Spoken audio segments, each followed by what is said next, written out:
네, 최근 북한이 남북 고위급 회담을 연기한 데 대해 여야는 상반된 반응을 보였습니다. 민주당은 인내심을 가져야 한다고 했는데요. 네, 한편 자유한국당 등 야당은 비핵화까지 갈 길이 멀다고 우려했습니다. 국회 연결합니다. 최덕재 기자. 네, 국회에 나와 있습니다. 북한이 회담을 연기한 데 이어 북미 정상회담 재검토 가능성까지 거론한 데 대해 민주당은 일희일비해선 안 된다고 밝혔습니다. 취임 후 첫 공식 회의를 주재한 민주당 홍영표 원내대표는 한반도 평화는 거스를 수 없는 시대적 흐름이라며 남북이 더 큰 이해와 포용으로 한반도 평화의 길을 걸어나가야 한다고 말했습니다.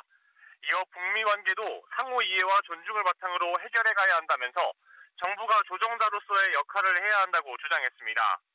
자유한국당은 미국 정부와 도널드 트럼프 대통령에게 북한의 완전한 비핵화를 요구하는 공개 서한을 보내기로 했습니다. 홍준표 대표는 이번이 북핵 폐기의 마지막 기회라면서 영구적이고 검증 가능하며 되돌릴 수 없는 비핵화, 이른바 PBID를 견지해야 한다고 밝혔습니다. 이어 비핵화 이후에도 한미동맹은 발전되어야 한다며 북핵 동결을 받아들이고 대북 제재를 푼다면 한반도의 최악의 상황을 초래할 것이라고 경고했습니다. 바른미래당은 남북 고위급 회담 연기를 문재인 정부 길들이기라고 평가했습니다. 지상욱 정책위 의장은 북측이 개인 수준의 담화를 발표해 상황을 관리하면서 한국이 미국을 설득하도록 유도하는 전략이라고 말했습니다.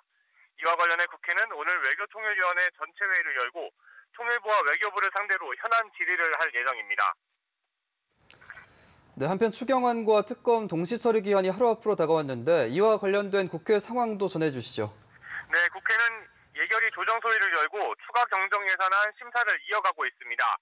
전날 전체 회의에서 추경안을 상정해 심사한 예결위는 오늘 소위에서 3조 9천억 원 규모의 추경안에 대한 세부 항목을 심사합니다.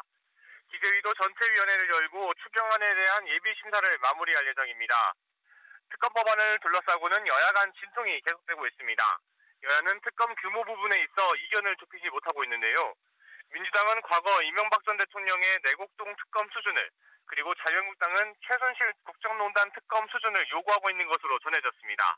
이처럼 여야가 쟁점 법안 등에서 접점을 찾지 못하는 데 대해 민주당 홍영표 원내대표는 민생입법 협의체를 구성해 각 당 지도부 차원에서 논의를 이어가자고 제안하기도 했습니다.